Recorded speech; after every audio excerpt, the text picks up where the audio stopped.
en una exacta foto del diario, señor ministro del imposible, y en pleno gozo, y en plena euforia, y en plena risa, su rostro simple. Seré curioso, señor ministro, ¿de qué se ríe? ¿De qué se ríe? Felicitaros el año en primer lugar, desearos lo mejor para este año que acabamos de comenzar y agradeceros que acudáis una vez más, o la primera vez, según cada cual, a un acto de Izquierda Unida en el que hoy vamos a hablar de Europa. Vamos a hablar de un tratado que nos puede llegar a condicionar la vida de una forma dura, y para eso contamos con su autora, con la autora del libro El asalto de las multinacionales a la democracia, TTIP, el asalto de las multinacionales a la democracia. Ella es Adoración Guamán, es profesora titular de Derecho del Trabajo y de la Seguridad Social en la Universidad de Valencia y es directora de la Fundación Europa de los Ciudadanos, la fundación que depende de Izquierda Unida y de la que también contamos hoy aquí con su presidente, José María González, que además es coordinador de Izquierda Unida de Castilla y León y que todos conocéis de sobra en esta ciudad. Bien, yo solamente voy a mencionar algunas de las obras, de los libros que ha escrito también Adoración. Yo creo que tenemos la suerte de contar hoy en Ávila con una persona entregada a lo que es, en este caso, el TTIP y muchas otras directivas que se están preparando y acuerdos que se están preparando en la Unión Europea, y que además es una de las personas, o mejor dicho, la persona que empezó a teorizar el trabajo garantizado. Eso que hemos venido hablando en las últimas campañas electorales y que desde Izquierda Unida hemos estado desarrollando en los últimos tiempos. Y bueno, yo creo que es un lujo contar hoy con Dori, con Adoración, y bueno, espero que disfrutéis de su presentación sobre este libro y de todo el trabajo que hay detrás y de cómo ella misma nos va a explicar de dónde viene, a dónde nos puede llevar todo esto y cómo, si se trabaja y si conseguimos seguir profundizando en ello y comprometiéndonos en todo lo que es posible hacer contra esto, igual quizá también pararlo, ¿no?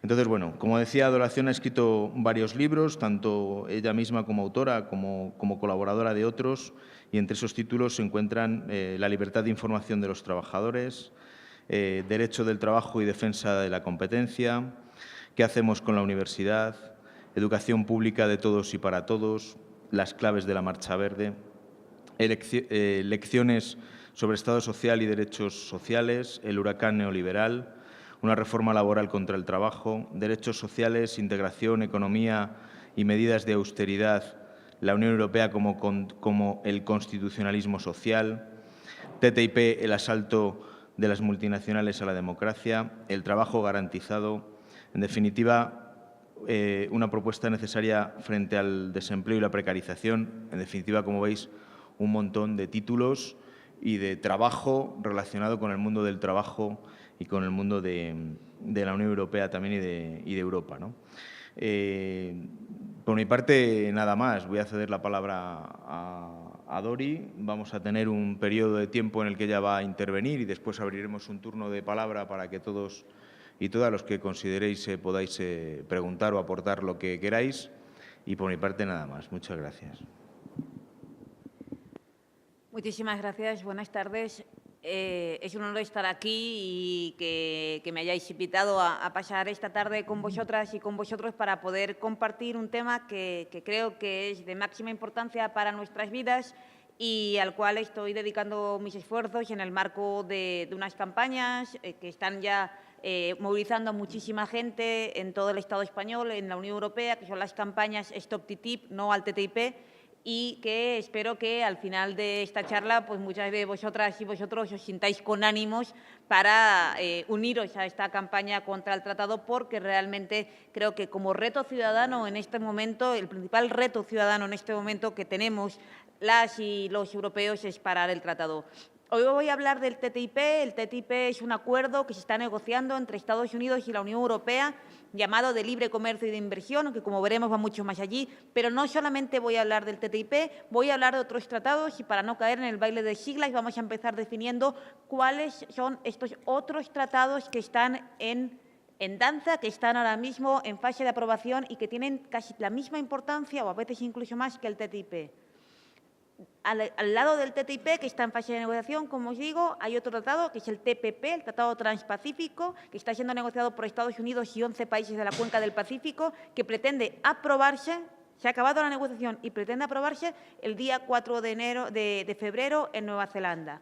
Este tratado es un tratado de libre comercio e inversión que permitirá a Estados Unidos y a los 11 países de la cuenca del Pacífico un acuerdo para la liberalización de servicios y la libre circulación y que permitirá a Estados Unidos el control de esa parte. Además de este TPP, se está negociando el CETA, que es el acuerdo entre Canadá y Estados Unidos y la Unión Europea. El CETA es un acuerdo muy parecido a lo que vamos a explicar ahora y cuyo contenido ya está acabada la negociación. Ya tenemos el texto del CETA, que son más de 1.600 páginas con anexos. Es decir, estamos hablando del TTIP, que está en fase de negociación, pero tenemos a una especie de hermano gemelo, un poquito menor, cuya negociación ya está acabada y que pretende aprobarse por la Unión Europea y por Estados Unidos en 2016.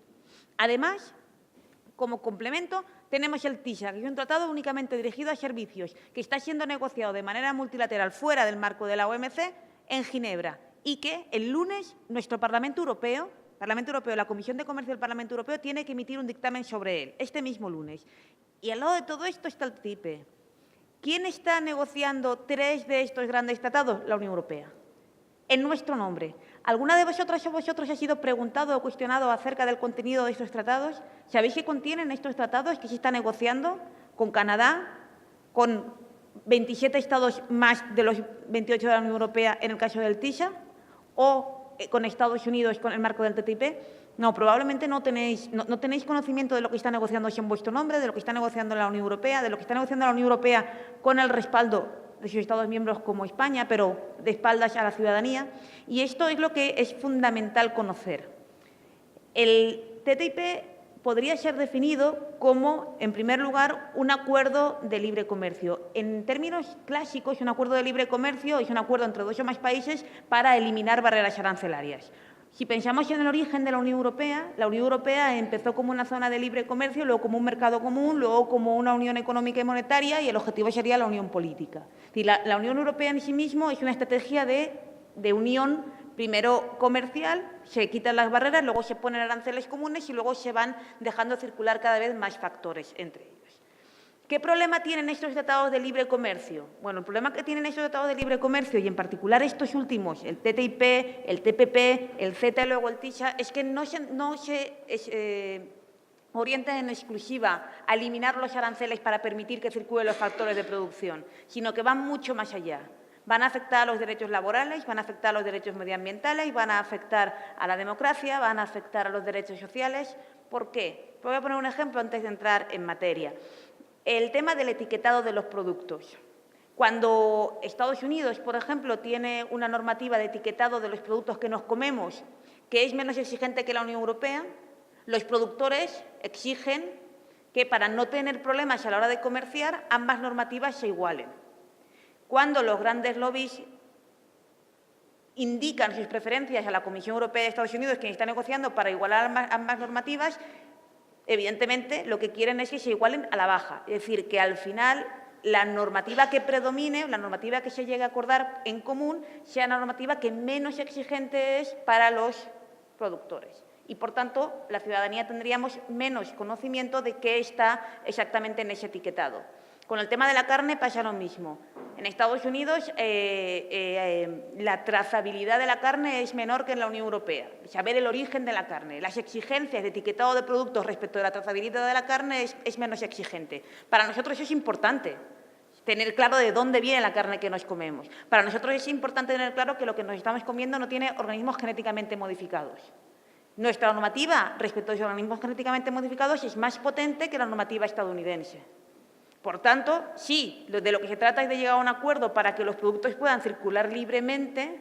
Lo que se está negociando en realidad es los derechos de la ciudadanía respecto de la normativa de esos productos. Lo que pasa es que, y ahora veremos cómo se hace, se da un giro. Lo que para nosotros son derechos, y yo tengo el derecho a saber que lo que me como no tiene organismos genéticamente modificados.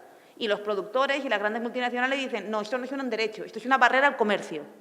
Y aquí viene el cambio de paradigma. Según estos tratados, lo que para nosotros son derechos laborales, medioambientales, sociales, ya no son derechos como tal conseguidos por muchas luchas sindicales de movimientos ecologistas, no. Son barreras al comercio, barreras al derecho de los inversores y, por tanto, tienen que ser reducidas a la baja. Y de esto se trata el contenido, a esto se dirigen estos acuerdos, a eliminar, a conceptuar como barreras al comercio, barreras a la inversión, los derechos que hemos conseguido la ciudadanía de la Unión Europea y de Estados Unidos y permitir a un nivel supranacional algo que los Estados no se atreven a hacer porque tiene un coste político. En el momento en que la decisión de rebajar la protección respecto de los organismos genéticamente modificados ya no está en el Estado-nación, ya no es un diputado al que puedes ir y decirle, me estás haciendo esto, sino que se eleva ya ni siquiera a la Unión Europea, sino mucho más allá, la responsabilidad política se diluye. Y por la vía de estos tratados, elevando el nivel de decisiones mucho más arriba de lo que está ahora, pueden permitirse las multinacionales incidir en las decisiones que deberíamos tomar la ciudadanía, que se tomarán en un nivel mucho más elevado, sobre el que no podemos hacer nada y que además no tiene coste político. Y nosotros lo que tenemos que conseguir es que tenga coste político diciendo no a estos tratados. Vamos a empezar desde el principio a ordenar esto y os voy a relatar, que es básicamente lo que intenté hacer en el libro, cuál es la génesis del TTIP, de cómo se ha ido conformando el Tratado de Libre Comercio e Inversión Unión Europea-Estados Unidos, cuál es su contenido, cuáles son las falacias o cuáles son las vías por las que la Unión Europea está intentando hacer una campaña de publicidad respecto de la ciudadanía para que se apoye este tratado y cuáles son las vías que creo que hay para resistir. Todo esto en 18 minutos. La voluntad de firmar un tratado de libre comercio e inversión Estados Unidos y Unión Europea no es nuevo. De hecho, desde 1995 a la actualidad se han venido persiguiendo negociaciones bilaterales para conseguir que se firmara. Pero la Unión Europea tenía una política mucho más proclive a las negociaciones multilaterales. De hecho, la Unión Europea no tendía a hacer tratados bilaterales ni regionales, sino a participar en foros multilaterales como la OMC. Estados Unidos sí que firmaba tratados regionales y bilaterales. ¿Os acordáis del Tratado de Libre Comercio de las Américas, el llamado NAFTA? El llamado NAFTA, que entró en vigor el 1 del 94, que por cierto es el día en el que su comandante Marcos se elevó, ¿vale? ¿Os acordáis del alzamiento zapatista? El 1 del 94, precisamente protestando porque había entrado en vigor el ALCA. El subcomandante Marcos dijo aquello de los tratados internacionales afectan a los pueblos y afectan a la soberanía de los pueblos, y efectivamente lo hacen. Pero la Unión Europea no hacía ese tipo de tratados, sino que se orientaba a las negociaciones multilaterales hasta que, a partir de 2006, decide reorientar sus negociaciones y empezar las negociaciones con Estados Unidos, con Canadá y con otros países. Además, hay un cambio fundamental en el hacer de la Unión Europea respecto de Estados Unidos en los últimos años. Recordar que hace 10 años, antes de la crisis, situémonos en un momento de antes de la crisis, en un momento en el que España parecía que decían que iba bien, en plena burbuja, y acordaos de los discursos de la Unión Europea con respecto de Estados Unidos, o de los que nosotras manteníamos con respecto de Estados Unidos. La Unión Europea siempre ha mantenido el yo, Unión Europea, la Europa social, la Europa de los derechos, frente a Estados Unidos, con un marcado carácter neoliberal, que no tiene servicios públicos. Siempre había una diferencia, al menos cuando yo estudiaba la Unión Europea, teníamos clara esa diferencia. Sin embargo, en los textos que marcan el TTIP desde el comienzo, digamos, real de sus negociaciones, que fue en 2013, la Unión Europea se empeña en remarcar que tenemos valores comunes compartidos con Estados Unidos. ¿Tenemos valores comunes compartidos con Estados Unidos realmente en cuanto a servicios públicos, en cuanto a medio ambiente, en sanidad, derechos laborales? ¿Conocéis cómo se regulan los derechos sindicales en Estados Unidos? Directamente no se regulan. Directamente está permitido, hay una regulación, pero es muy básica, directamente se permiten las prácticas antisindicales. Hay despido libre en Estados Unidos, por no hablar del derecho a la salud, derecho a la seguridad social. No tenemos valores compartidos, al menos desde los que consideramos que hay en nosotros un Estado social, que hubo un Estado social y los que aspiramos a mantener los derechos sociales, no hay esos valores compartidos. Pero el TTIP se empeña a decir que sí que lo hay. Y el objetivo del TTIP, según los documentos que lo impulsan, es que estos valores compartidos con Estados Unidos, que nosotros mantenemos que realmente no existen, tienen que ser expandidos al resto del mundo en un claro posicionamiento imperialista porque son los valores occidentales buenos frente al resto. Evidentemente, aquí hay un objetivo geopolítico claro. La Unión Europea, en un momento de debilidad, en un momento de crisis de la Unión Europea, conocemos que la Unión Europea no ha salido de la crisis económica, esto es una crisis de legitimidad, el tema de los refugiados ha afectado, y no podía ser de otra manera, a la Unión Europea y a la imagen que los ciudadanos tenemos de la Unión Europea, etcétera, etcétera, etcétera. En este momento, la Unión Europea gira definitivamente hacia Estados Unidos y dice, ahora aquí una alianza con Estados Unidos, una alianza íntima, porque voy a poner no solamente el comercio de bienes, servicios, capitales en común, y lo voy a promover, sino que además, y de esto se trata el TTIP fundamentalmente, voy a caminar hacia una convergencia reguladora, es decir, hacia unas normas comunes, y voy a caminar hacia un sistema que permita que las empresas estadounidenses que vienen a invertir a Europa tengan, a la Unión Europea, tengan derechos privilegiados frente a las empresas europeas, porque hay que atraer al capital estadounidense. Este es el corazón del TTIP. ¿Cómo se está negociando esto? Bueno, a partir del año 2013 se da el pistoletazo de salida, pero nadie sabe nada. Nadie sabe nada porque en los tratados de libre comercio e inversión de estos, el CETA, el TISA, el TPP, se suelen negociar de manera bilateral y en secreto. Y la Comisión Europea pensaba negociar el TTIP, que evidentemente nos afecta en todos los sentidos de nuestra vida, pensaba negociarlo pues, en despachos, en secreto, con dos comisiones negociadoras, una de la Unión Europea y otra de Estados Unidos, dar el tratado ya finalizado al Parlamento Europeo para que dijera sí, no y ya. Cuando, pasado 2013, este documento se filtra por determinados grupos ecologistas y la gente empieza a conocerlo, empieza a protestar y a crearse campañas contra el tratado en la Unión Europea. En este momento cambia la comisión, entra la Comisión Juncker 2014 y la comisaria de Comercio, que parece una tía más lista, se da cuenta que si siguen negociando en secreto, lo que van a hacer es provocar una reacción ciudadana cada vez mayor. Y que hay partidos políticos, por ejemplo, el Partido Socialista, que empieza a vincularse con la tesis de que en secreto no. El contenido ya, pero en secreto del todo no, vamos a darle algo de publicidad. Evidentemente, los partidos, por ejemplo, el GUE, el Partido de la Izquierda Europea, automáticamente dicen no y con este contenido no. Y, por supuesto, tiene que ser transparente. Pero la Comisión Europea dice, bueno, vamos a hacer como si lo hacemos público, vamos a dar una imagen de transparencia y desde octubre de 2014 se abre una página web sobre el TTIP donde se están publicando todos los textos que la Unión Europea, al menos se dice, que la Unión Europea lleva a la negociación. Tenemos un problema. Si se publican los textos que la Unión Europea lleva a la negociación, solo sabemos la mitad de lo que se está negociando. No sabemos lo que Estados Unidos lleva. Cualquiera de vosotras que haya negociado algo con alguien sabe que si solo sabemos los textos de una parte, nos estamos perdiendo probablemente lo más fuerte, lo más duro del tratado. Pero es que además el contenido real de lo que ya está negociado y ya está aprobado solo se puede ver por los parlamentarios y parlamentarias en el Parlamento Europeo y en los nacionales por aquellos que están vinculados a la negociación en lo que se llaman reading rooms, que son una sala cerrada donde puede entrar la persona sin móvil, sin folio, sin bolis y puede leer. Coge el papel, lee y se va. Documentos en inglés, con una jerga jurídica muy complicada. Esta es la transparencia de la que hace gala la Comisión Europea.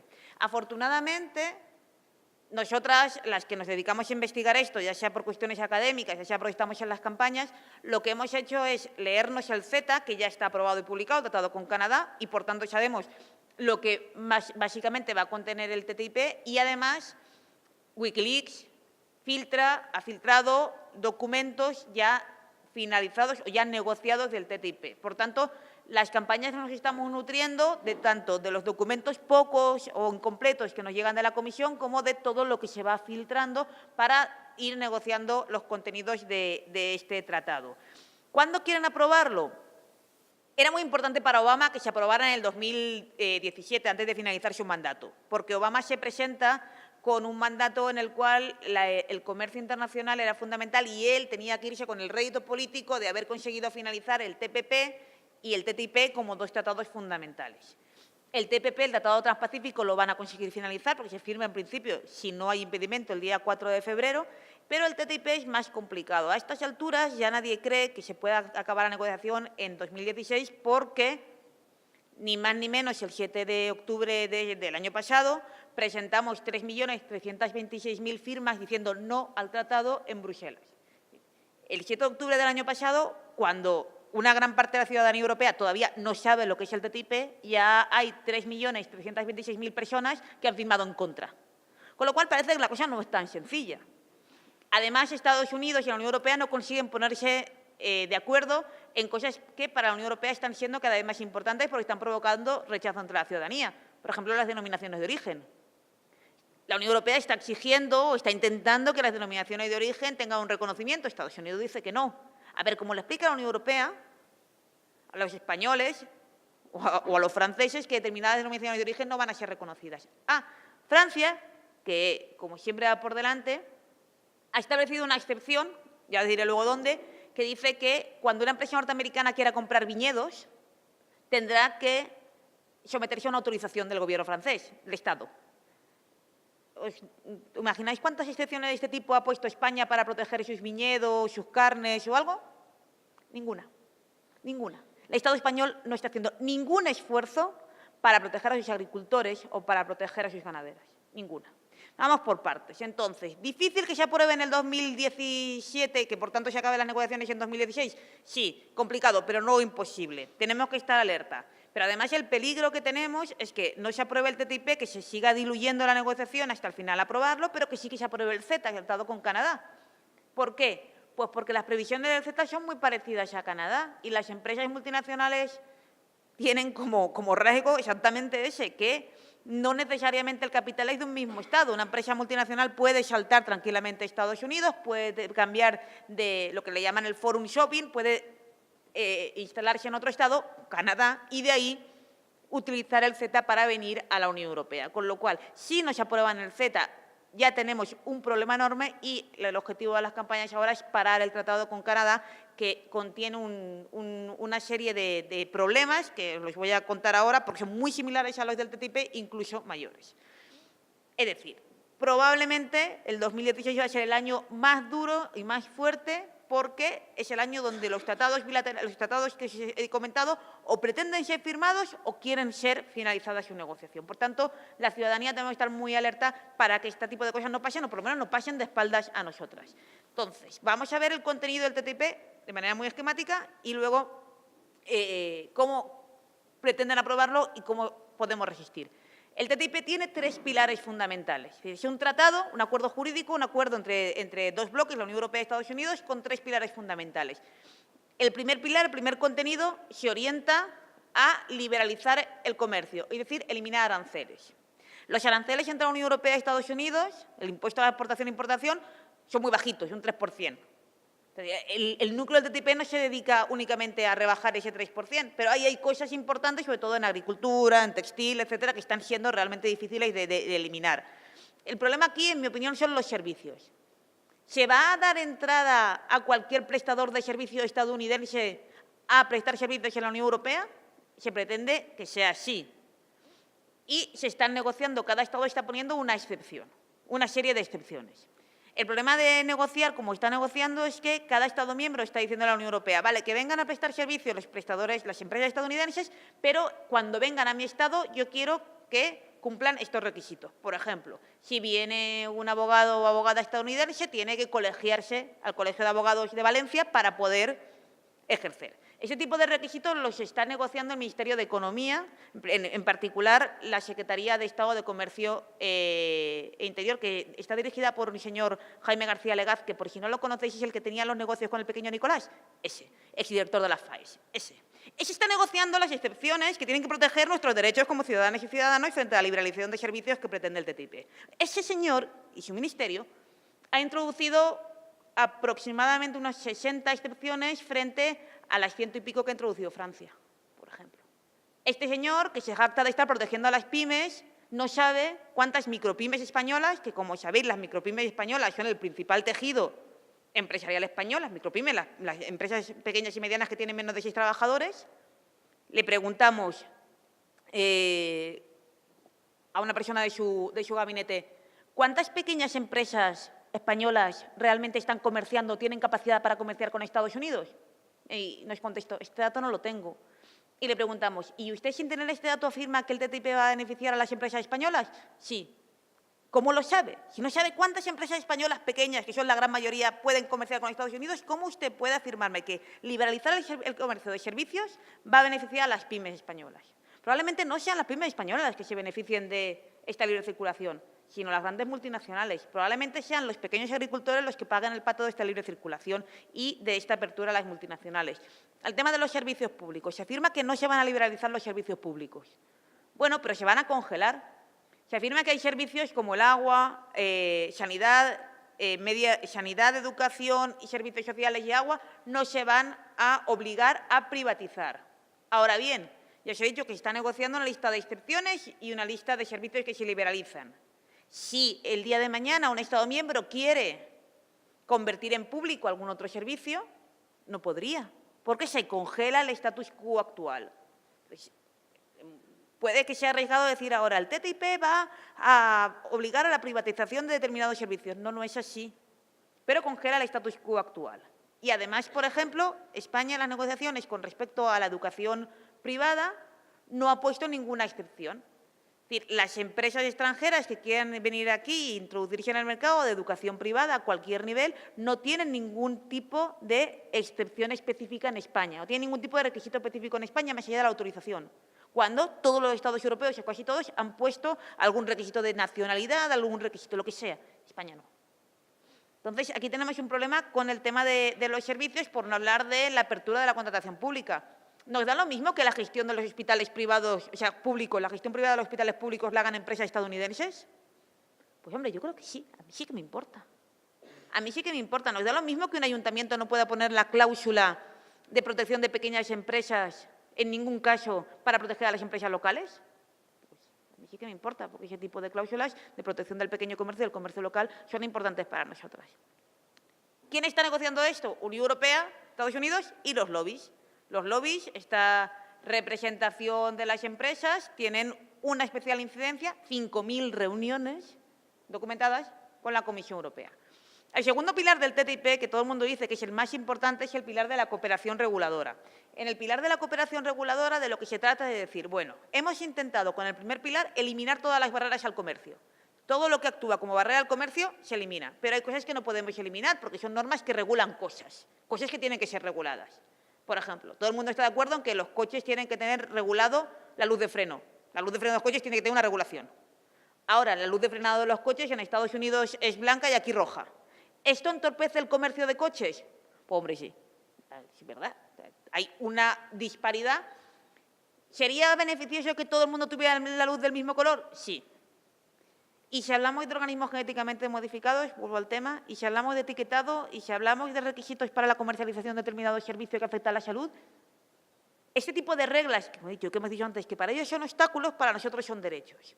Si se homologaran al alza, sería fantástico. El tema del despido. ¿Hay posibilidad de equiparar las normas de despido de Estados Unidos con la de España? Ahora mismo no, son completamente disímiles, aunque España vamos caminando para allá, ¿cierto?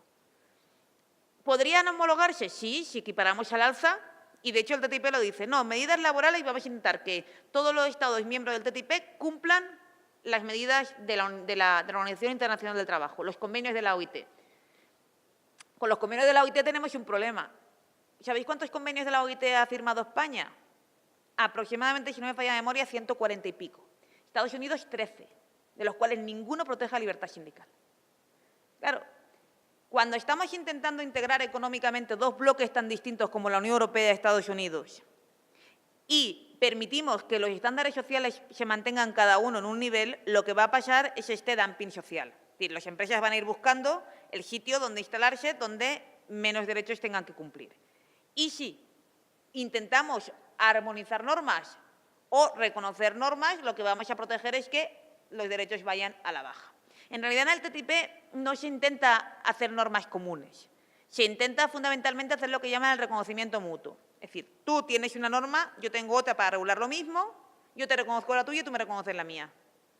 ¿Y qué pasa con eso? Pues que damos entrada a nuestro mercado a multitud de productos que no tienen nuestra normativa decidida por instancias que en teoría nos representan, como es el Parlamento Europeo en ese nivel, pero que se permite la entrada a nuestros mercados porque así se decide en el ámbito del TTIP.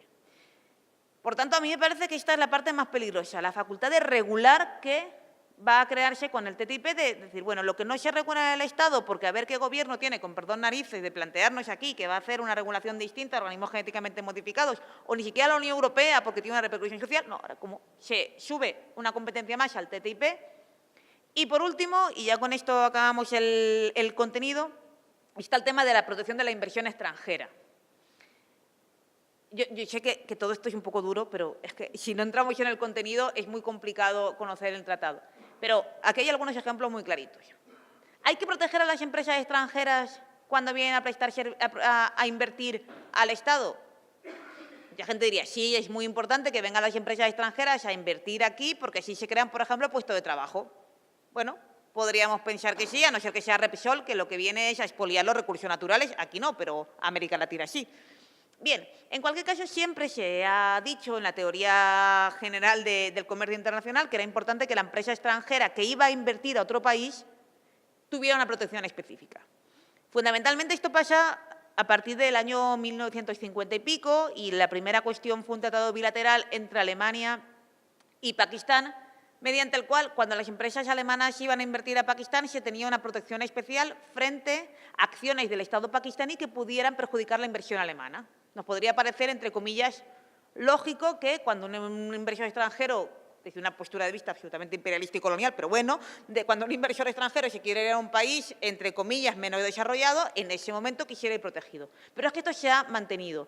En el momento y en el mundo tenemos 2.283 tratados bilaterales de inversión. Este tipo de cosas, Alemania-Pakistán, pues sigue en vigor actualmente, 2.283. España tiene firmados 82 tratados bilaterales de inversión con los países más variopintos que podéis imaginar para proteger a las empresas que vienen o las empresas españolas cuando van frente a acciones que pudieran perjudicar a su inversión. Os voy a poner algunos ejemplos de lo que esto provoca. Philip Morris, tabacalera norteamericana. Philip Morris decide invertir en Uruguay y Uruguay en un momento determinado el Parlamento aprueba una ley mediante la cual deciden ampliar la información respecto de los perjuicios para la salud del tabaco en la cajetilla. Philip Morris afirma que esto perjudica su inversión y eleva una queja ante un tribunal de arbitraje internacional por $2 billones frente a Uruguay. ¿Por qué? Porque Philip Morris no tiene, Estados Unidos no tiene un tratado bilateral de inversión con Uruguay, pero sí lo tiene con otro Estado que tiene un tratado bilateral de inversión con Uruguay. Y, por tanto, la empresa salta a otro Estado y lo que hace es utilizar este cambio de nacionalidad de la empresa para demandar al Estado. Voy a poner un ejemplo mucho más llamativo, en mi opinión, que es el ejemplo de Vattenfall, una empresa francesa que gestiona gestión privada del agua de un municipio egipcio, de Alejandría.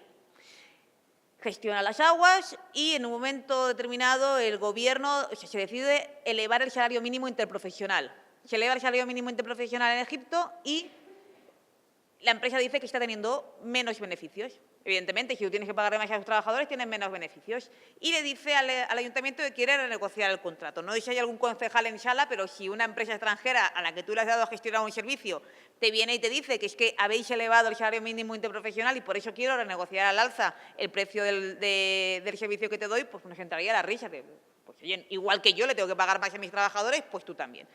Bien, pues la empresa francesa decide demandar a Egipto también por unos cuantos miles de millones de euros. Esto es lo que están provocando. Hace poco, una empresa canadiense anunció que iba a demandar al Estado español porque la Xunta de Galicia había paralizado la construcción de una mina en un pueblo tras las protestas de los ecologistas porque realmente iba a ser una catástrofe natural la construcción de esa mina. La semana pasada, una empresa canadiense anunció que iba a demandar a Estados Unidos por 15.000 billones, una barbaridad, pero es que además 15.000 billones de dólares. Obama había decidido paralizar la construcción de una tubería para la circulación de residuos derivados del petróleo tras la cumbre del clima y por las protestas de los movimientos ecologistas. Cuando Obama decide paralizar eso, automáticamente la empresa canadiense dice, bueno, pues te voy a demandar porque yo ya he hecho una inversión reducida, pero tengo unas expectativas de ganancia y, por tanto, esto me está perjudicando. Vuelvo un momento a Philip Morris. Philip Morris en la demanda no solamente pide 2 billones, sino también exige que el tribunal arbitral le diga a Uruguay que modifique la ley, maravilla. Es como decir, pero ¿cómo se atreve una empresa a decirle a un Estado vía un tribunal arbitral que modifique una ley? Se atreven. Esto lo tiene el TTIP. Aunque es cierto que como hubo mucha protesta, la Comisión Europea decidió rebajar el contenido o modificar ligeramente el contenido de esto, que se llama ISDS, tribunales arbitrales se llaman ISDS, y ahora ya no lo llaman ISDS, le han cambiado el nombre y en vez de árbitros le llaman jueces, pero el corazón es el mismo. Es permitir a una empresa extranjera que cuando tiene un problema con el Estado donde ha invertido no tenga que demandar al Estado ante el juez nacional, sino que pueda demandar al Estado exigiendo indemnizaciones millonarias ante un tribunal arbitral. Por tanto, se saltan a los jueces. Bien, con semejante contenido parece claro el por qué la Comisión Europea no quiere dar mucha información al respecto, porque verdaderamente cuanto menos sepamos, mejor. Pero aún así ya sabemos mucho y ya estamos movilizándonos porque quieren aprobarlo. ¿Cómo puede aprobarse el TTIP? Hay dos vías. La vía simple, que es la que parece que querían ellos, que es que lo apruebe el Parlamento Europeo por mayoría simple y el Consejo de la Unión Europea por mayoría cualificada. El Consejo de la Unión Europea es el representante de los 28 Estados miembros. La minoría de bloqueo son 4 Estados que tengan el 35% de población. Es decir, que tenemos a Alemania o Francia o es muy difícil. ¿Qué Estado miembro en este momento se opone? El único que ha dicho que se opone al TTIP. Grecia. También dijo que se oponía al tercer memorándum. Espero que al menos en el TTIP se mantenga la cosa. Han dicho que sí, que se oponen al TTIP. Pero realmente con un Estado no haríamos nada. En el Parlamento Europeo, ¿quién tiene mayoría simple en el Parlamento Europeo? La gran coalición, PSOE, o sea, socialistas, más populares, más conservadores. ¿Quién se opone al TTIP? El GUE, por un lado, y para nuestra desgracia, en esa oposición, en el otro lado de la oposición, también están los grupos antieuropeístas de extrema derecha. Pero claro, nosotros como campaña siempre nos hemos alejado absolutamente de las posiciones nacionalistas extremas de estos grupos que evidentemente se oponen al TTIP por otras razones que no son nuestra defensa de la ciudadanía y de los pueblos de Europa. Pero la cuestión es, si sigue la gran coalición en el Parlamento Europeo, tenemos la batalla perdida. Lo que estamos intentando desde la campaña es que el TTIP no se apruebe así, sino que baje a ser ratificado por los Estados miembros. Es decir, que se nos diga a la ciudadanía, no es que se nos pida nuestra opinión y nosotros poder votar en cada Estado, o bien el tratado sea aprobado por los parlamentos o con referéndum. En el Estado español, convocar un referéndum es potestad del presidente del Gobierno, el artículo 92 de la Constitución. Si el presidente del Gobierno no quiere convocar un referéndum, que además no es vinculante, el TTIP lo aprobaría el Parlamento. Pero bueno, por lo menos sería una vía para que cada Estado se pudiera pronunciar y ahí los 28 Estados miembros tendrían que entrar en juego y ahí se abren muchas vías. ¿Es posible parar esto? Y con esto acabo. Yo creo que sí. Bueno, lo creo yo, la historia nos lo ha demostrado.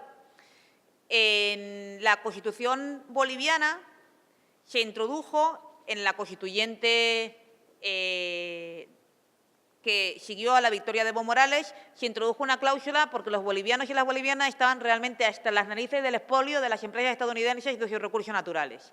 Y para evitar este expolio introdujeron una cláusula pequeñita que dice que requerirán de aprobación mediante referéndum popular los tratados internacionales que impliquen integración económica estructural o cesión de competencias a instituciones internacionales.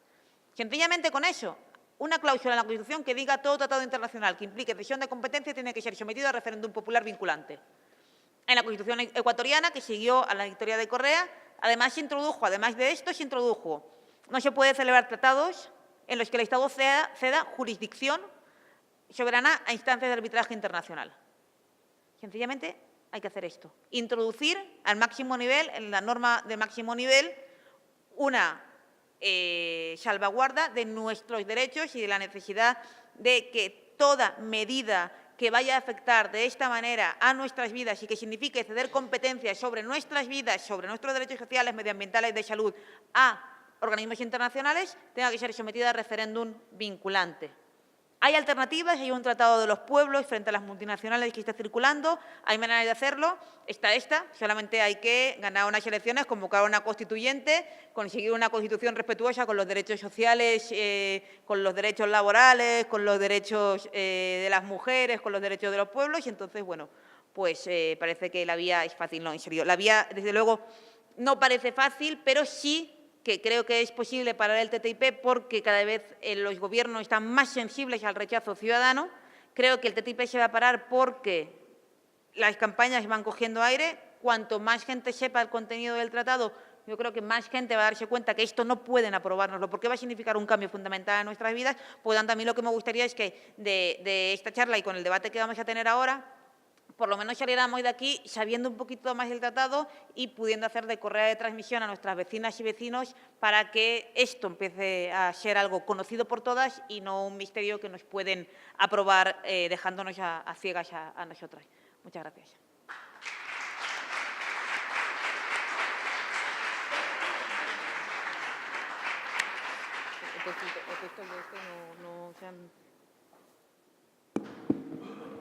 Bueno, muchas gracias, Dori. Yo imagino que se abrirán muchas preguntas o muchas dudas después de la exposición de Adoración. Ya, es que si nos acoplan, me han dicho antes. Que decía que seguramente bueno, con todo esto lo que ha dicho Dori, posiblemente nos haya sorprendido mucho, igual a otra gente no, pero yo creo que esto es una cosa que, como ella decía al final, está ahí, muchas veces no se sabe, no se cuenta, no conocemos y que efectivamente es una cuestión que nos tiene que preocupar, pero que para eso hay que profundizar en ello y conocerlo, ¿no? Entonces, bueno, yo ahora lo que hacemos es abrir un turno, ¿no? Para que la gente, para que los que estéis aquí, pues habléis, preguntéis o le preguntéis a Dori todo lo que no haya quedado claro de su exposición o profundizar en algún punto que haya mencionado y que no haya quedado claro.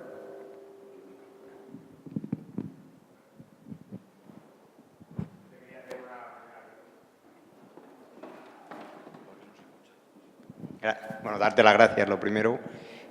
Por lo que has dicho, este tribunal queda al margen de los sistemas judiciales de los países. Entiendo que no va a haber ningún tipo de recurso por parte de las empresas, que supongo que le darán la razón, ni por parte de los Estados. Y me gustaría saber, si lo sabes o si está regulado, cómo sería la composición de esos tribunales y quién la decide. En el modelo original de Tribunal de Arbitraje del ISDS, que ahora mismo está vigente en los tratados bilaterales de inversión que tenemos con multitud de países y que están vigentes en el mundo, los que están utilizándose ahora, uno de los problemas fundamentales es que los tribunales de arbitraje normalmente o no son públicos o se conocen los jueces con posterioridad, las reuniones son cerradas y no hay actas públicas. Entonces, esto es uno de los problemas que ha planteado siempre el ISDS, esos tribunales de arbitraje.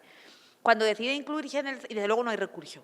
No son las características. Pero claro, cuando hablamos de arbitraje muchas veces pensamos en lo que nosotros conocemos por arbitraje laboral, donde las dos partes acceden, donde se conoce al árbitro, donde hay una resolución por escrito. Esto no tiene nada que ver. Esto es un arbitraje de comercio internacional donde las dos partes no acceden en tanto en cuanto lo que se firma entre los dos Estados es que ante cualquier recurso por cualquier empresa directamente se van al tribunal de arbitraje.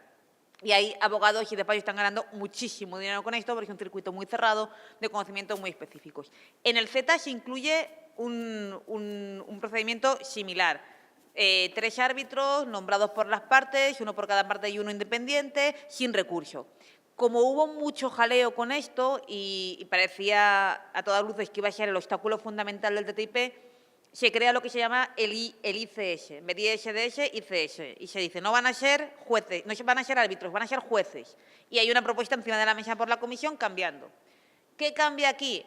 Le llaman juez y no árbitro, que ha cambiado poca cosa. ¿A mí de qué me sirve que a una persona le llamen juez y no árbitro cuando, desde luego, no está en la carrera judicial, no está sometido al imperio de la ley nacional, está solo sometido a la aplicación del TTIP? Hay un recurso ante otra comisión también nombrada de la misma manera y, desde luego, la principal cuestión que a mí me preocupa es que solamente aplica el TTIP y solamente tienen acceso a estos nuevos tribunales, llamados tribunales, pero son árbitros, las empresas extranjeras. El principal problema es que le llames como le llames, le estás dando el derecho a una empresa extranjera que no tiene una empresa nacional para demandar a un Estado y el Estado no puede defenderse con sus propias normas, sino que tiene que aplicar norma extranjera. Entonces, ese es el principal problema que ahora mismo plantea, aunque le hayan cambiado el nombre a la Comisión. Además, Estados Unidos todavía no ha aceptado esta propuesta modulada de ISDS, con lo cual igual tenemos que volver a una versión anterior de los tribunales de arbitraje. Vamos, en los tribunales tradicionales, los que he comentado de Philip Morris y todo, hay diversos foros, de la UNCITRAL hay diversas normativas, pero son tribunales privados cuyos miembros a veces se conocen, a veces no, y cuyas son a puerta cerrada, etcétera.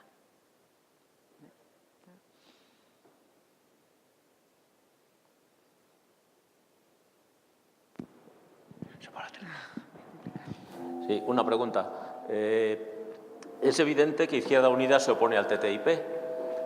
¿Hay alguna medida prevista por parte de Izquierda Unida de cara a la acción ciudadana, que aparentemente parece la solución más inmediata que hay en estos momentos? Yo me he pasado por Francia y por Alemania en el 2014 y me han asaltado algún partido verde, que no recuerdo cuál era, para firmar contra el TTIP. Hace ya un año y pico de esto. Aquí todavía yo no he visto nada. Desde luego en Ávila no he visto nada. ¿Izquierda Unida tiene previsto algún movimiento, alguna mentalización, aparte de boca a oreja?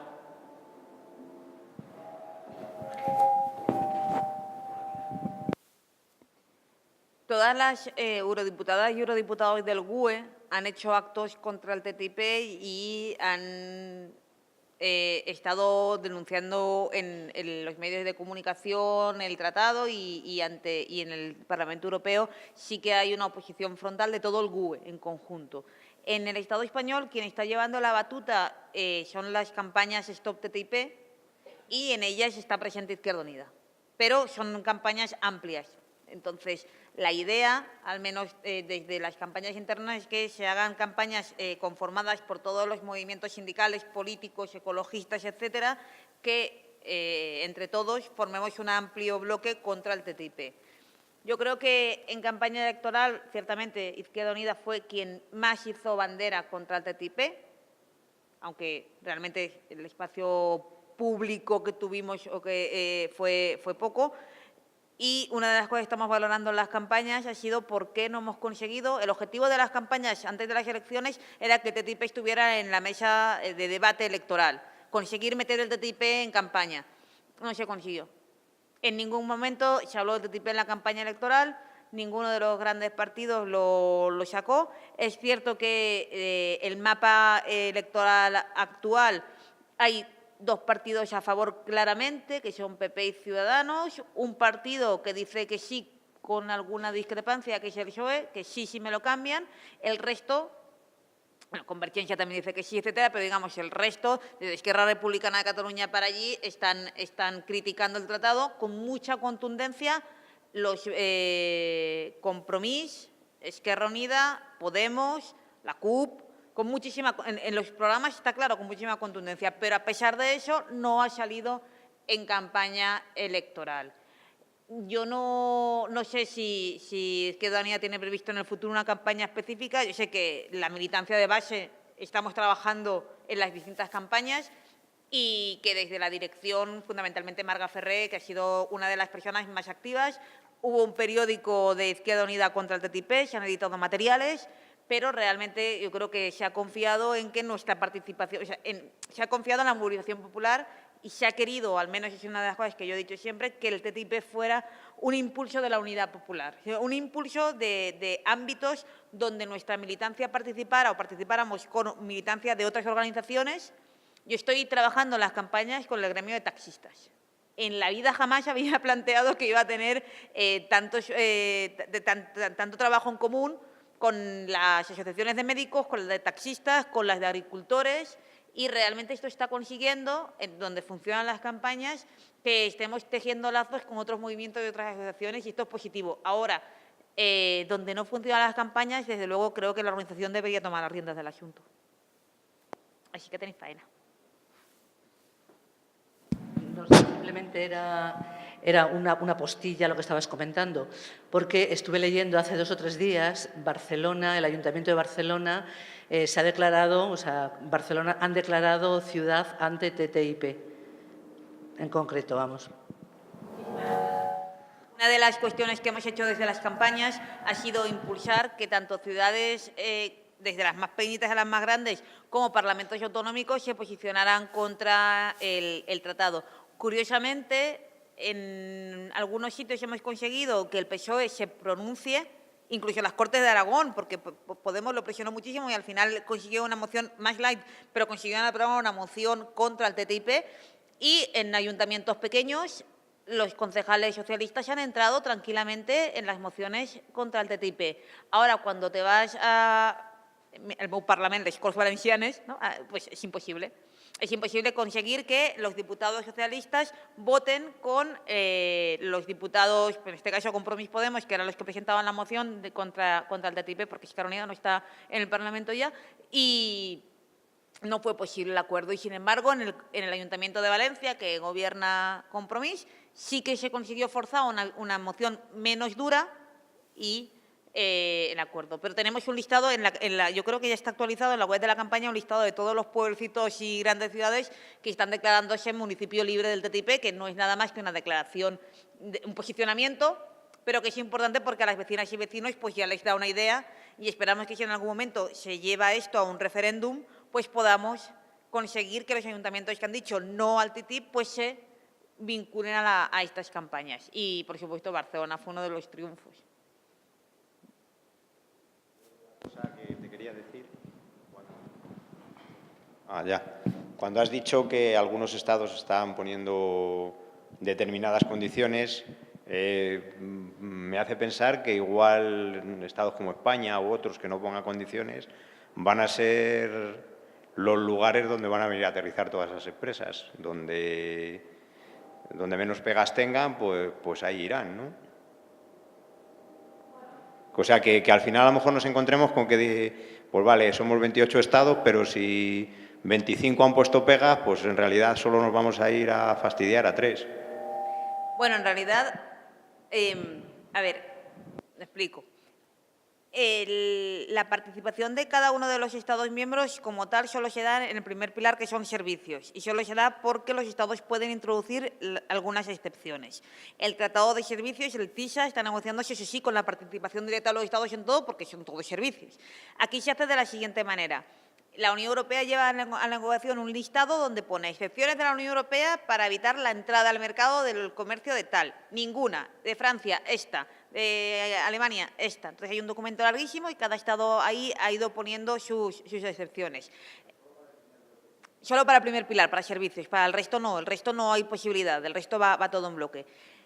Cuando los estados negocian, cada uno, por ejemplo, el tema España, ¿qué ha hecho? Veterinaria. Las personas que quieran ejercer veterinaria en España tienen que colegiarse. Abogados, colegiación, este tipo de cosas.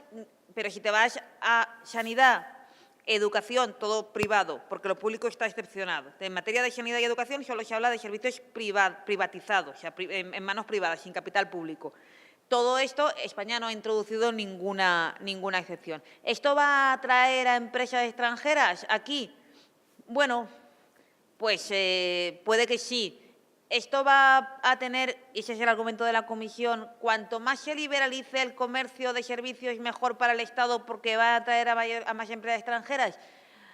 Pues depende en términos de qué mides tú el beneficio. En términos de PIB puede ser, pero en términos de igualdad y desigualdad, desde luego no. ¿Qué es lo que está pasando realmente con el mercado actual en España? Si nosotros basamos la pseudo-recuperación en una mayor competitividad a base de atraer empresas extranjeras porque bajamos los derechos laborales y lo que estamos consiguiendo es reducir el desempleo a base de generar empleo precario, temporal y parcial, estamos aumentando el Producto Interior Bruto, reduciendo el desempleo, pero aumentando la precarización y la desigualdad. Entonces, creo que la promoción de la competitividad estatal a base de la venta de derechos es una mala estrategia si se pretende crear un futuro decente para la gente. Y el Gobierno español, desde luego, tiene eso en la cabeza, que es el mismo que está negociando el TTIP, el mismo que ha hecho la reforma laboral, el mismo que ha vendido nuestros derechos sociales y laborales en los últimos 3 años. Francia tiene otra dinámica completamente distinta, a pesar de que el Gobierno francés no es la pasionaria, pero tiene otra dinámica completamente distinta respecto a los derechos sociales y laborales. La campaña de la Comisión predecía en el 2013 que iba a aumentarse el PIB 119 millones anuales 119 millones de euros anuales de aumento de PIB. Pero la misma comisión luego se rectificó a sí misma diciendo que ella prevé que va a haber un aumento del PIB, pero que no puede cuantificarlo. Ciertamente los estudios de la comisión han sido muy criticados porque son estudios con un modelo macroeconómico que solo cuantifica los posibles beneficios y predice que va a haber coste cero. No hay ningún coste, según los estudios de la comisión, ni social ni político en la aprobación del TTIP. Claro, pretender que vaya a rebajar los derechos respecto a la salud, respecto a la sanidad, al medio ambiente, a coste político y social cero, es iluso. Por tanto, todas las predicciones de la comisión yo creo que tienen que ser cogidas con pinzas porque hay otros estudios de muchísimas universidades que avisan del TTIP. Y si alguna tiene curiosidad, que mire cuáles han sido los efectos del Tratado de Norteamérica, el NAFTA. Los efectos del NAFTA para México, para el campo mexicano, para las agricultoras y agricultores mexicanos han sido terribles. Y para los trabajadores y trabajadoras estadounidenses también.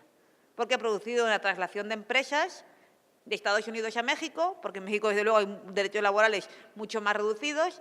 Esto no ha aumentado el bienestar de México y sí que ha aumentado el desempleo estadounidense. Entonces, el efecto del Tratado de las Américas creo que es un espejo donde podríamos mirarnos para saber lo que puede pasar con el TTIP.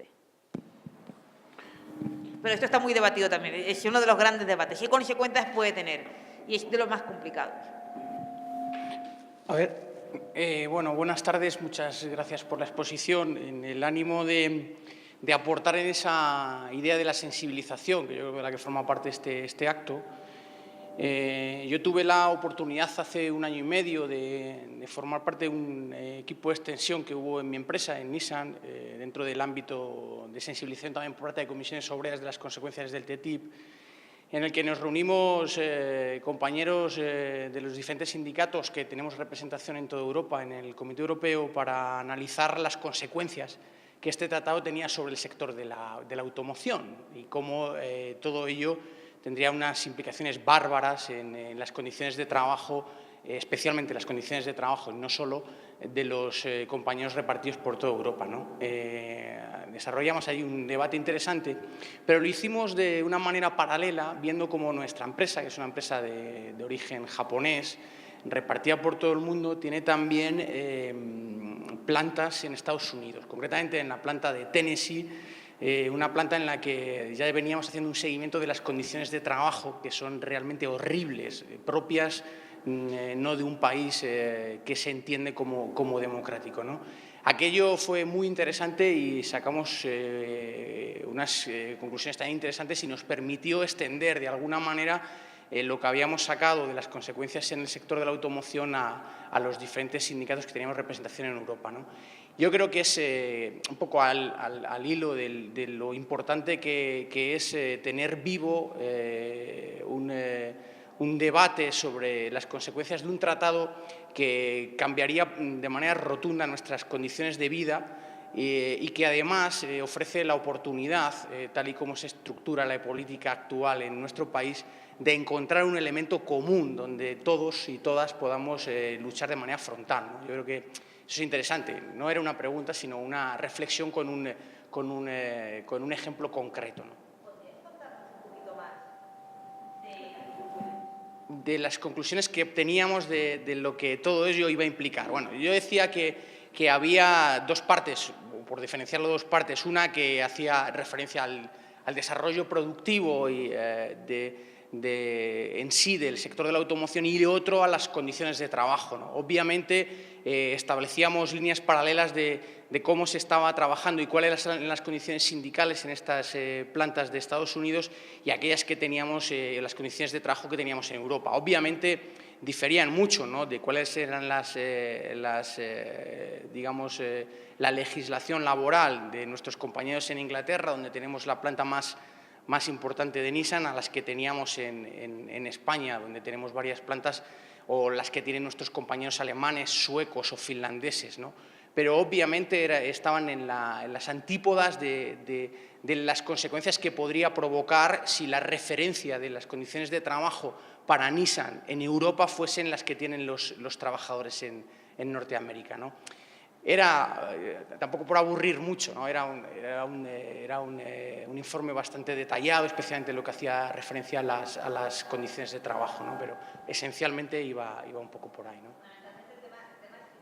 Porque una de las cuestiones que es evidente es que las condiciones de trabajo, como no tiene la Unión Europea competencia directa, aunque indirectamente estamos intervenidos en materia laboral, porque nuestras normas laborales ya no las plantea el Gobierno, realmente sí las plantea el Gobierno en las reformas laborales a decretazo, pero vienen determinadas por la Unión Europea. Entonces, si nosotros estamos haciendo un mapa en la Fundación Transform, un mapa de la precariedad en Europa, un conjunto de profes, y nos estamos dando cuenta que lo que nosotros consideramos en las antípodas, que es el Reino Unido, en realidad hay contratos, el contrato 0 horas, el contrato stakeholder, son como el referente hacia donde caminamos y que tenemos unas líneas paralelas de modificaciones laborales entre Francia, Alemania, Italia, Grecia, Portugal, que vamos caminando casi todos en el mismo sentido. Pero tenemos una serie de topes. La Carta de Sociedad Europea, la Carta de Derechos Fundamentales de la Unión Europea, donde está la libertad sindical como derecho, hasta la huelga, diversos tratados de la OIT que los hemos firmado casi todos. Todo este tipo de topes, de salvaguardas que están fundamentalmente en el derecho social internacional, bueno, pues todavía nos siguen marcando un poco la ruta. Tú no te imaginas en tu empresa que un día dicen, aquí no se sindica ni Dios. No. Tú no te imaginas, bueno, ahora ya nos imaginamos que por hacer huelga te puedan condenar por la vía del artículo 315 del Código Penal por un piquete que dicen que no es un piquete. Sí, ahora ya pasa, pero normalmente no debería pasar. Pero es que en Estados Unidos no es así. Entonces, realmente asusta, sobre todo en el plano sindical, los sindicalistas que puedan intentar equipararnos con un modelo salvaje, un modelo donde los sindicatos son vistos como el enemigo. Y por la ley también, donde hay estados donde no hay sindicación. Y cuando tú le dices le preguntan a alguien en Estados Unidos, oiga, que la Unión Europea dice que si ustedes firman el TTIP van a ratificar los tratados, el convenio 87 o el 98 de la OIT sobre libertad sindical. Estados Unidos dice, ¿yo? Y la contestación que la leí otro día dice, no, porque el modelo sindical estadounidense en realidad refleja un delicado equilibrio de derechos entre sindicalistas y empresas y por tanto no se puede tocar. Claro, es como para caerte de la silla. No refleja un delicado equilibrio, oiga, lo que refleja es que no hay derechos sindicales que se respetan en Estados Unidos y que ustedes no van a ratificar los tratados internacionales porque no les da la gana. Ahora, no lo hagan, pero no pretendan que la Unión Europea podamos siquiera validar su sistema como bueno, porque nosotros sí que tenemos unos derechos que nacen de normas internacionales aprobadas antes del TTIP, mucho antes del TTIP. Entonces, para mí es uno de los ejes y de los grandes problemas, que no es de lo más discutido. Yo creo que los sindicatos deberían tener un papel más activo en la campaña. Yo creo que la CES en ocasiones se ha mantenido una posición tibia, bueno, no, pero como afirman que van a crearse puestos de trabajo, y es uno de los problemas que sí, que es verdad y si potenciamos el comercio y creamos puestos de trabajo, ¿esto va a ser bueno? Creo que no, que en el medio y largo no, al revés, va a ser una catástrofe.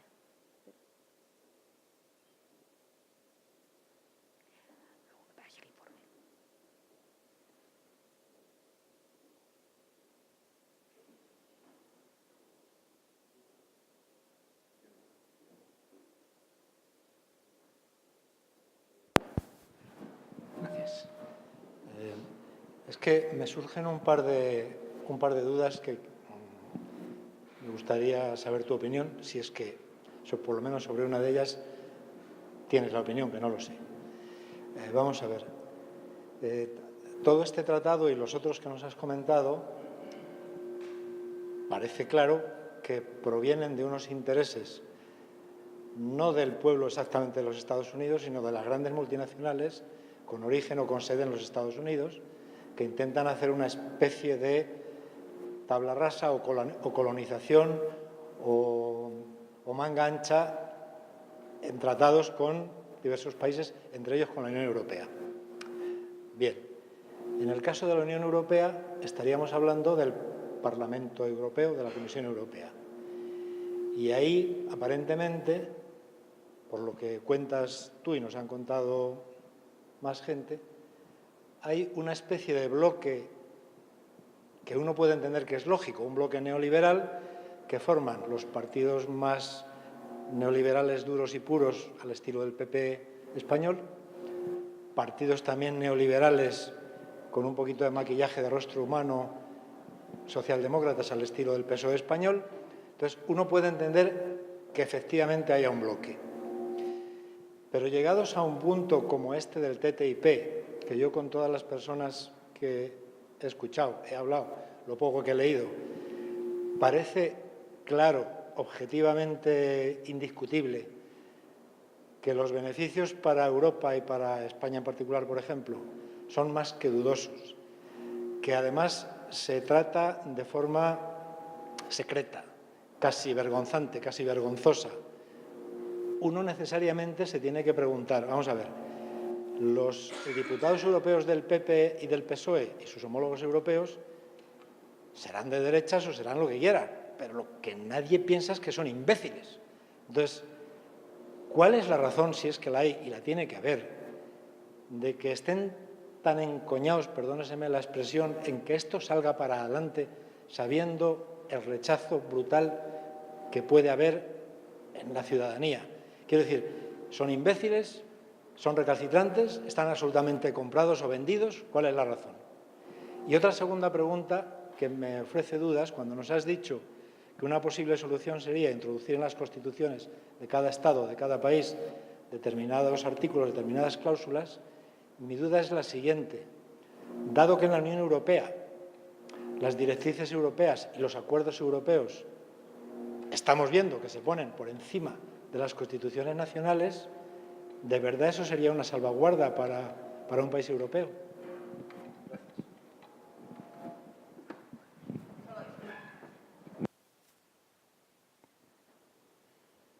Creo que das en el clavo al decir que, y es algo que no he verbalizado yo, pero que creo que es uno de los principios. Esto no es una lucha en absoluto Europa-Estados Unidos, esto es una lucha, ahora sí, las de abajo contra los de arriba. Esto sí que es el 1 y el 99%, porque estamos hablando de un capital financiero, fundamentalmente, pero capital transnacional, que puede ser de nacionalidad estadounidense o de nacionalidad europea, pero desde luego no se vincula a la ciudadanía ni de un sitio ni de otro, frente a las grandes mayorías sociales de ambos lados del Atlántico que van a sufrir las consecuencias. Esto creo que a la mínima que empecemos a leer o a estudiar el TTIP y que comparemos con otros tratados de libre comercio, lo vemos muy claro. También vemos muy claro cuando comparamos con otros tratados de libre comercio de otros lugares, cuáles son las consecuencias de esos tratados para las grandes multinacionales que ganan muchísimo dinero, pero de igual manera sabemos que las consecuencias para las poblaciones de las medidas del Fondo Monetario Internacional, de las consensos de Washington y del consenso de Bruselas, han sido las que han sido y se siguen aplicando. La Comisión Europea y el Parlamento Europeo, ¿a qué intereses responden? Tú lo has dicho bien. Las grandes coaliciones políticas del Parlamento Europeo parece que están absolutamente ilusionadas con el TTIP. Ojo, hay socialdemócratas franceses. La Asamblea Nacional Francesa ya dijo que esto era un tratado mixto o no. Ojo con los socialdemócratas franceses. Pero lo que está muy claro, primero, la Comisión responde a los intereses de los Estados miembros al final, porque los comisarios los nombran los Estados miembros y en esta Unión Europea la gran mayoría de los Estados son Estados de derechas. Y el Partido Socialista responde a unos intereses que les marcan las cúpulas y que en estos momentos están entregados al dogma del libre comercio. Y de la misma manera que el Partido Socialista ha acatado las recomendaciones por país de la Comisión en la que le han obligado a rebajar salarios, destrozar la negociación colectiva, rebajar pensiones, subir la edad de jubilación. ¿Esto va a generar mucho rechazo social y el Partido Socialista lo sabe? No. Juegan a que no va a generar rechazo social.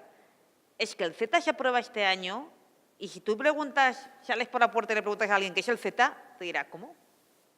No sabe. La gran mayoría de la ciudadanía europea no sabe lo que es el CETA y se va a aprobar este año con un ISDS, como hemos explicado. Con el TTIP estamos intentando que la gente lo conozca y cuanto más lo conoce la gente, más el Partido Socialista empieza a recular, a decir que quiere más transparencia, a decir que... Yo creo que los grandes capitales juegan a maquillar este tipo de tratados porque saben que cuando la ciudadanía conoce las consecuencias puede votarlos en contra. Por eso también la Unión Europea actúa como un consejo jurídico especialmente eficiente, porque, tú lo has dicho bien, la competencia sobre comercio e inversión en estos momentos la tiene la Unión Europea. ¿Por qué la tiene la Unión Europea? Porque en el año 2007 se hizo una reforma que se llamó Tratado de Lisboa, que nos la colaron por la puerta de atrás cuando estábamos muy tranquilas porque habíamos parado de la Constitución Europea. En el Tratado de Lisboa entra una reforma brutal donde se le da toda la competencia para negociar comercio e inversión a la Comisión. Que la apruebe el Parlamento y el Consejo y se deja a los Estados miembros fuera. ¿Parecía una reforma menor? Pues no, no era una reforma menor, era preparación del TTIP. Con este corche jurídico, ¿qué más da lo que diga la ciudadanía de los Estados? Con controlar el Parlamento Europeo, ¿vale? Y es muy fácil controlar el Parlamento Europeo. ¿Cuántos lobistas hay en el Parlamento Europeo? ¿Cuántos lobistas influyen en el Parlamento Europeo y en la Comisión? ¿Cuánta gente está pagada para convencer a los eurodiputados de que voten lo que las grandes multinacionales quieren que voten? ¿Qué es lo que podemos hacer? Pues intentar que, por lo menos, los eurodiputados socialistas no den su apoyo a TTIP. Creo que la campaña, y la campaña la estamos orientando ahí, a que los partidos socialistas europeos le vean las orejas al lobo y digan, si yo apruebo esto, pues claro, los otros partidos ya están y son los que están llevando el peso de la campaña, pero ahí tienen que acabar diciendo los partidos socialistas, siquiera por propia supervivencia, que no van a votar esto. Las constituciones. Sí, claro, yo he puesto dos ejemplos muy bonitos donde no había integración supranacional y donde existía soberanía. Si nosotros quisiéramos introducir una cláusula de ese tipo, en la Constitución española tendríamos un problema que se llama competencia. La competencia sobre comercio la hemos cedido a la Unión Europea gracias a Zapatero. ¿Qué hay que hacer? Bueno, yo creo que el problema no es el TTIP, ni el CETA, ni el TISA. El problema es la Unión Europea. No quería yo empezar la intervención diciendo que mi problema fundamental es la Unión Europea para que no dijerais, está loca, ya está. No. Mi problema fundamental es la Unión Europea. Con esta Europa no se va a ningún sitio. Y por eso ayer lanzamos una iniciativa que se llama Plan B para Europa, en la cual firman personas de todo tipo, desde Varoufakis, Ada Colau, Mónica Oltra, Alberto Garzón y compañía, y gente de base, en la cual decimos hay que conseguir un plan B para Europa porque su plan A nos va a matar y nosotros no es que no queramos Europa, no es que seamos ilusos, que pensemos que España tiene que convertirse de nuevo al Estado-Nación, a la peseta y no. Mi proyecto no es ese. Yo creo que hay que avanzar con otros países. Yo no tengo muy claro si toda la Unión Europea, otros, la Unión Mediterránea, no lo sé. Sé que con otros sí. Pero, desde luego, una unión basada en otra cosa que no sea la libre circulación de factores, servicios, capitales y la unión económica y monetaria, porque eso va a matarnos. Y para eso hay que reformar la Unión Europea, yo creo que hay que recuperar determinadas competencias estatales, y entre otras comercio, o introducir en una futura normativa europea ese tipo de cláusulas. Y ese camino, desde luego, es largo, pero el contrario nos lleva a una senda de autodestrucción que estamos solo empezando a transitar. Las cosas pueden ir mucho a peor.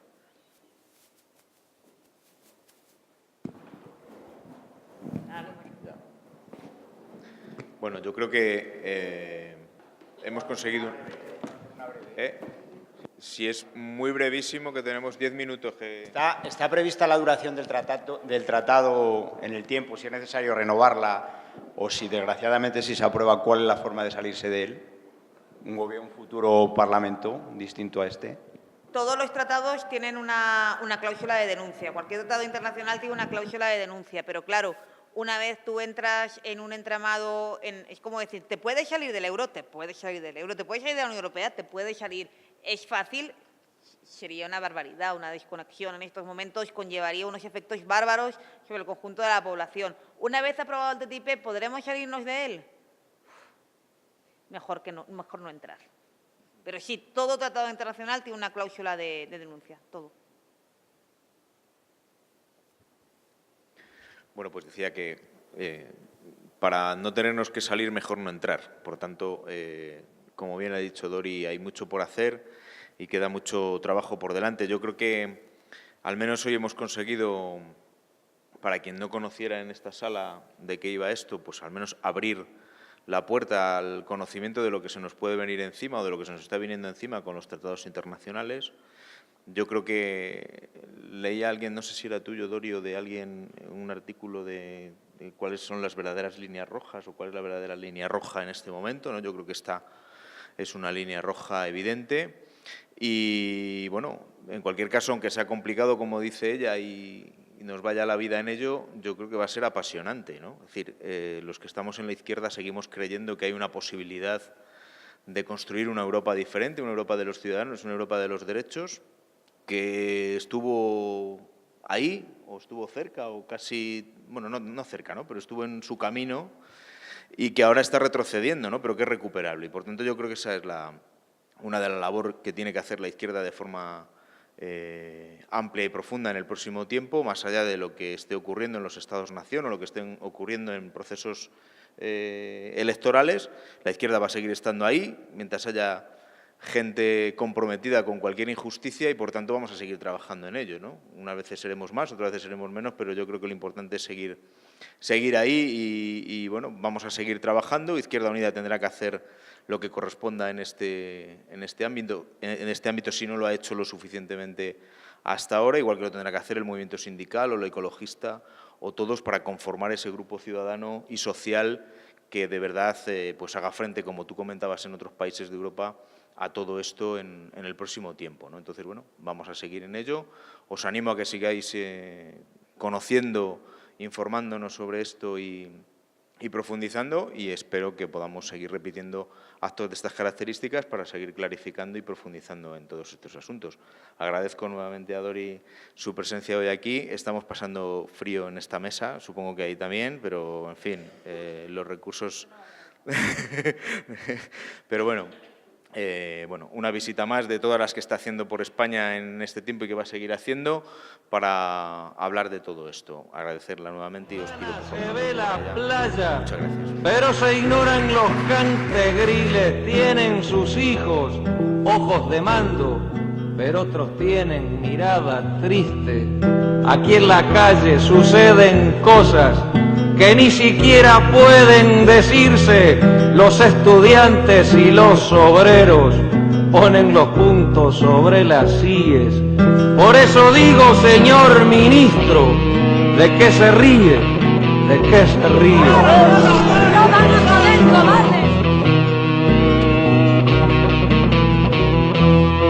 Usted conoce mejor que nadie la ley amarga de estos países.